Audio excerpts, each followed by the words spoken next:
It all began on December 11th, 2025 at the Game Awards. The speakers boomed with thunder and the screen lit with streaks of lightning as we were swept across a violent ocean towards a towering island, and Jeff Keighley began his introduction of the final and most anticipated game trailer of the night. You know, sometimes our last reveal at the Game Awards is a teaser for something years and years away. But not tonight.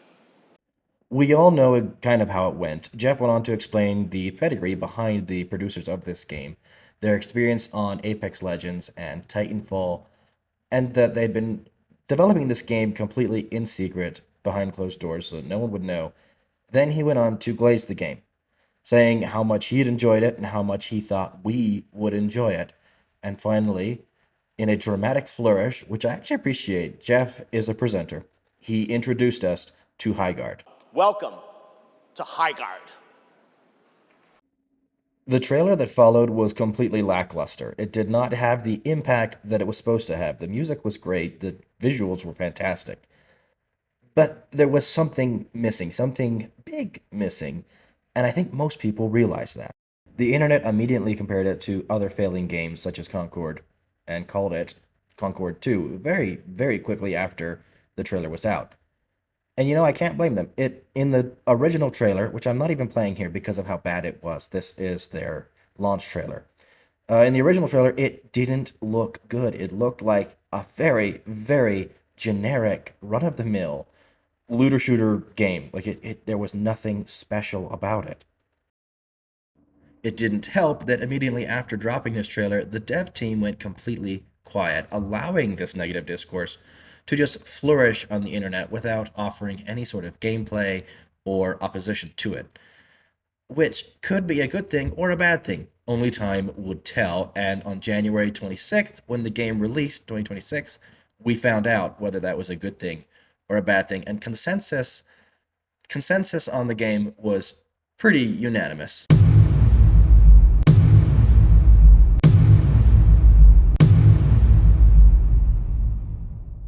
The game saw a massive loss of players, going from 97,000 to only 39,000 in just 6 hours and down to 20,000 in only 10 hours.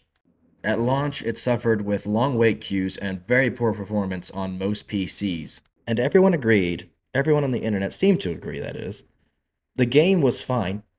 It wasn't Concord 2, it wasn't bad, it was just fine. Now, I'm going to kind of look at that. Why is it just fine? And I think I come from a unique perspective here in that I hate all FPS live service shooters like this. I can't stand them. I don't know why. I love watching people play them. I love watching the gameplay. I cannot play these games for the life of me. They do not interest me. I would argue that that gives me the unique advantage of having an unbiased view of this game, since I've never played any games like it. We're going to start off with what I would consider the strengths of the game. I have watched roughly 20 hours of gameplay from various streamers and commentators, and this is what came across to me from a lot of them, what people liked about this game. Most people like the gunplay. They say it's tight and efficient and it works really well. A lot of them compare it to Apex Legends, which, shocker, that's one of the, the crown jewels of FPS games. The mounts are a pretty cool addition. People do like that. They think that's really unique. It adds a unique gameplay element. You can be in the middle of combat, grabbing the shield breaker and grab the shield breaker, jump on your horse, and bolt, and then that gives people the choice to bolt after you or not. A lot of people seem to enjoy the raiding part of the game the most, attacking the enemy base, breaking in. They like they like the Grand type battering ram.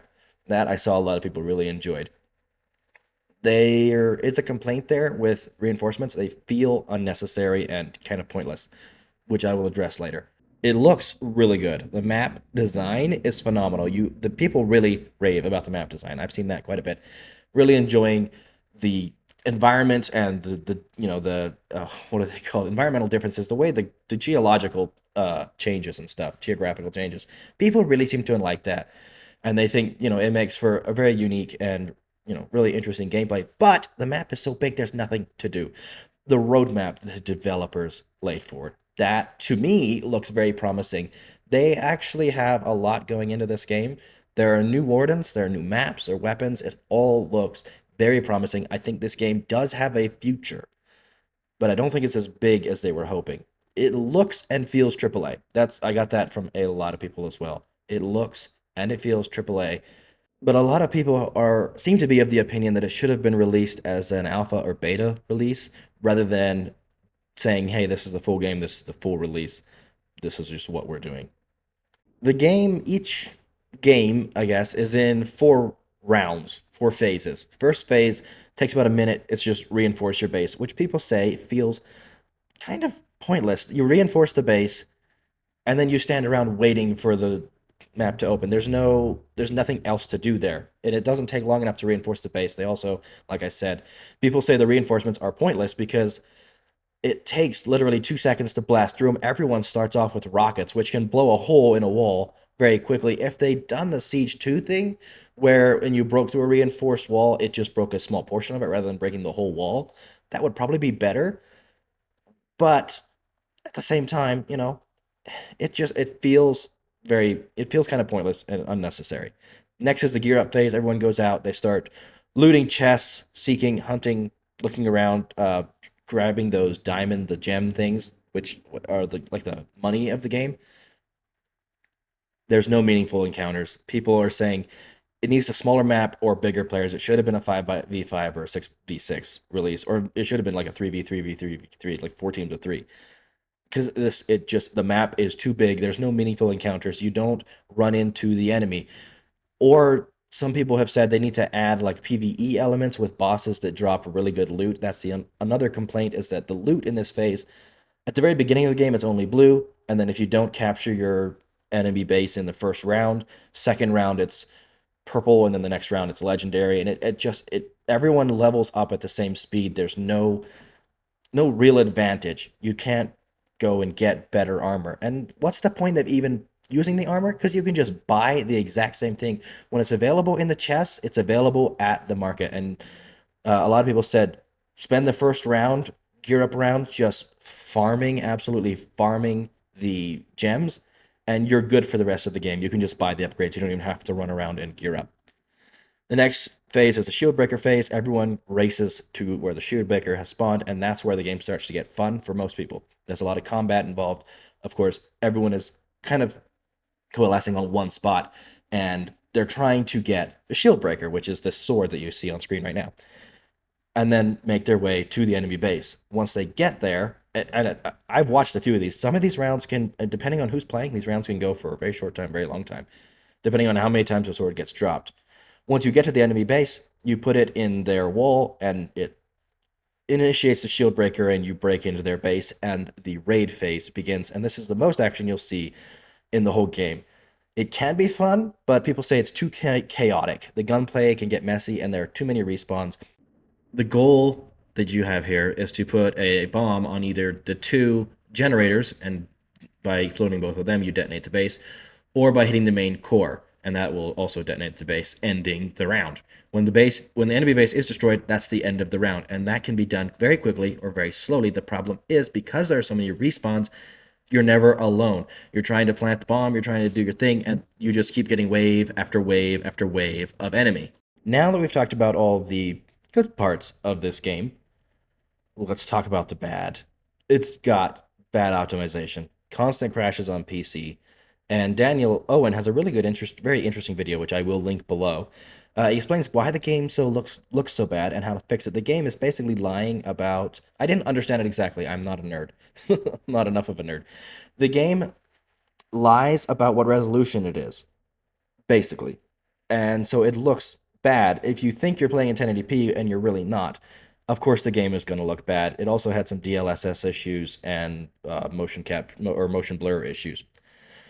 The launch was catastrophic, which makes sense. Come on, this game got way too much hype. Jeff Keighley he was spamming X the day before, and he put out this in 48 hours. I will be accepting your apologies. GIF, which he maybe should have watched the movie because we all know what happened to Hammond in the end, and that is kind of what's happening to Jeff now.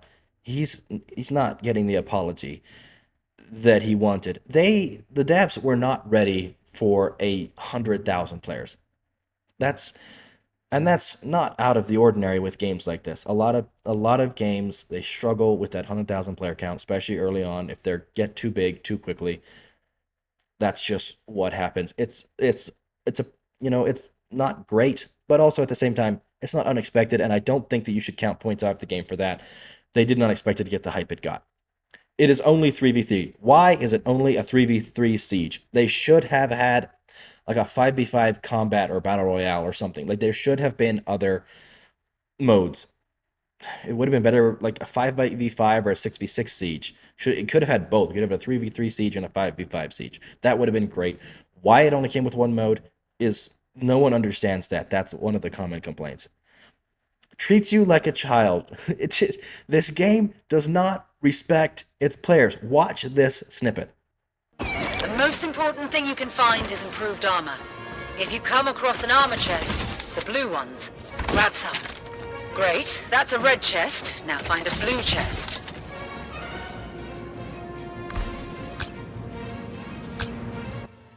Yes, a valid game uninstall. I'm sorry, that's just what that is. That is completely valid. Why on earth? It doesn't need this. We are gamers. We don't need to be treated like babies. I feel like I'm watching Dora the Explorer. That was a red chest.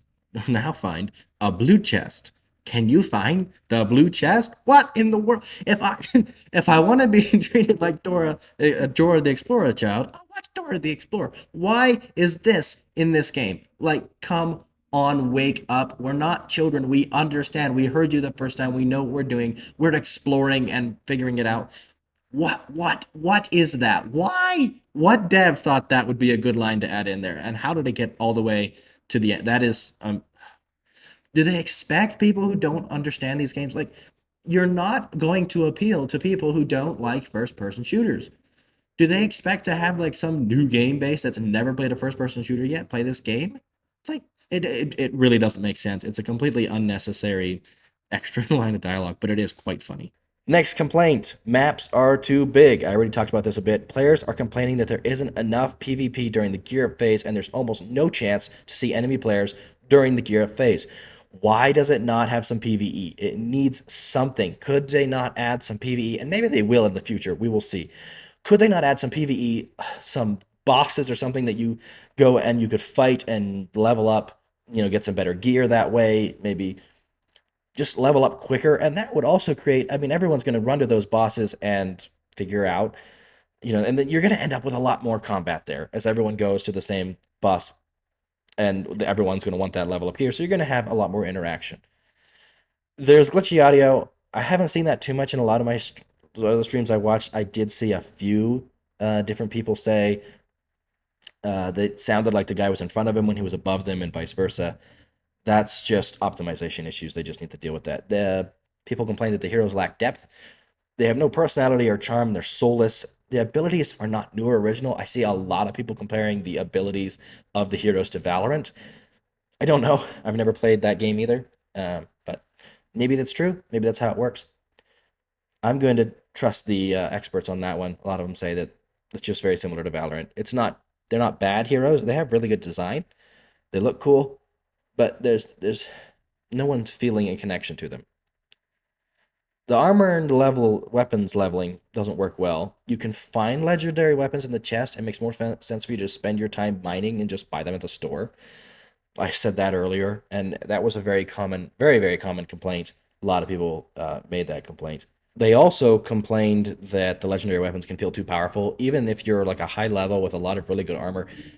Some players were saying they felt like they dumped 3 magazines of ammo into a character only for him to one-shot them with a legendary weapon, even when they were at full health with max armor. It doesn't feel like it levels right. There needs to be something changed there.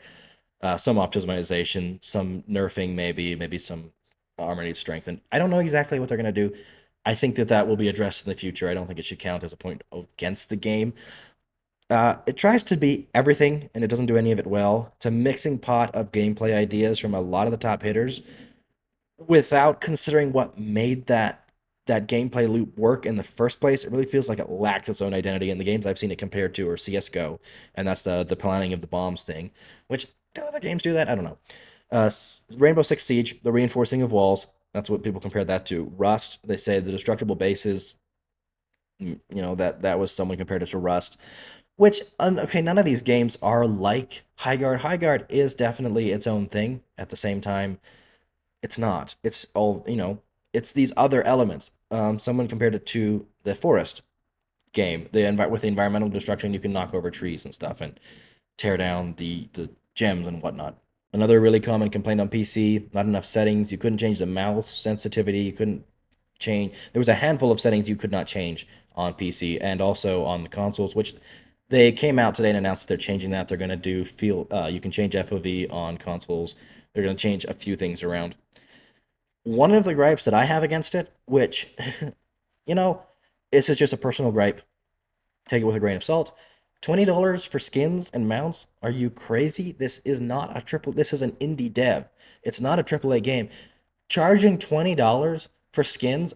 That's ridiculous. I don't care who you are. That is so insane.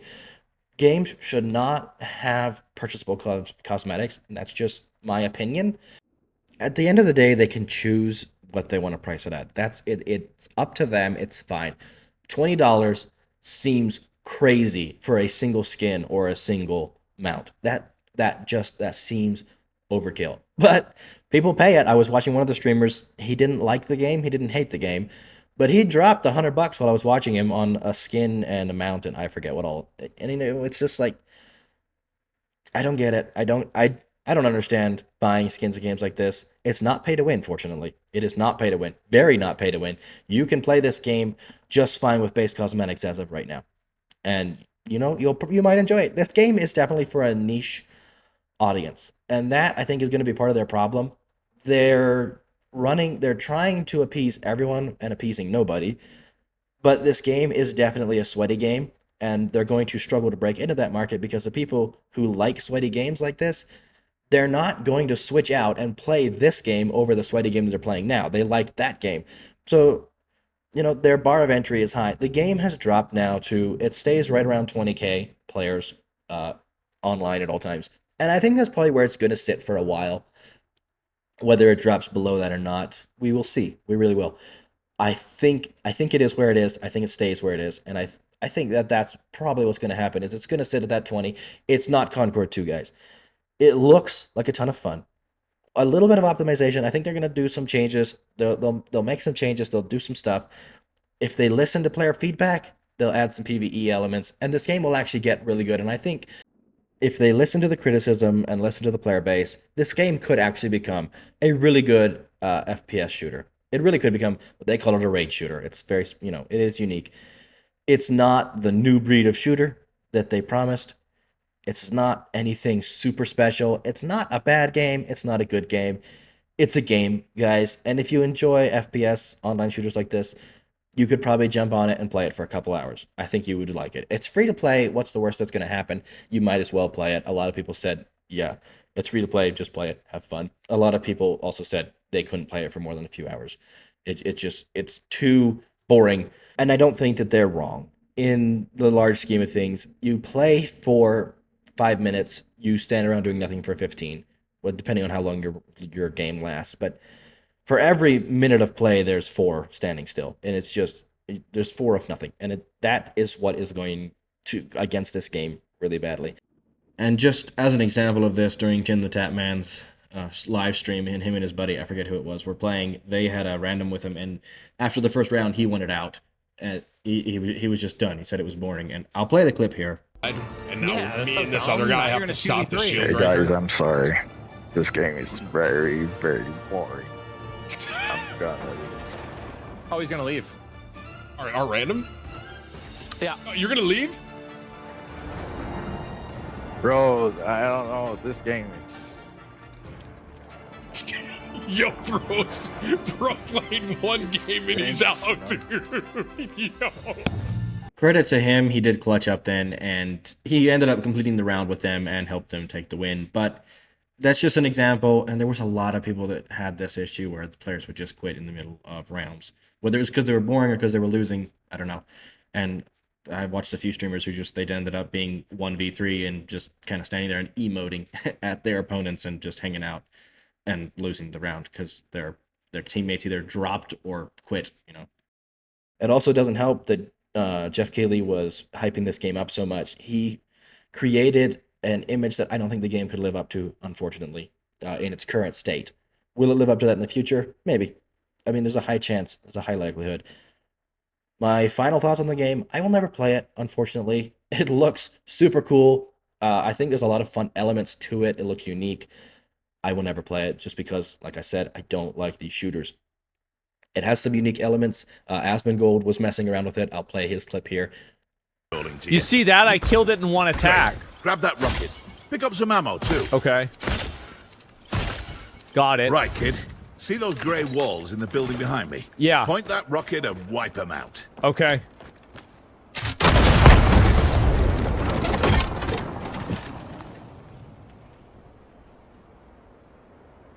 Warden, I get needing to practice, but try it on someone else. Gotta say, I'm envious of such power, kid. Now tear down those walls. All right, to be fair, that was funny. That right there is a dev team who understands their players, understands their audience. They know that's going to happen, and they put in a fun little Easter egg kind of moment there. If you do that, you find that. That's kind of cool. I enjoy that. I think the game is getting a lot of hate. I think it deserves...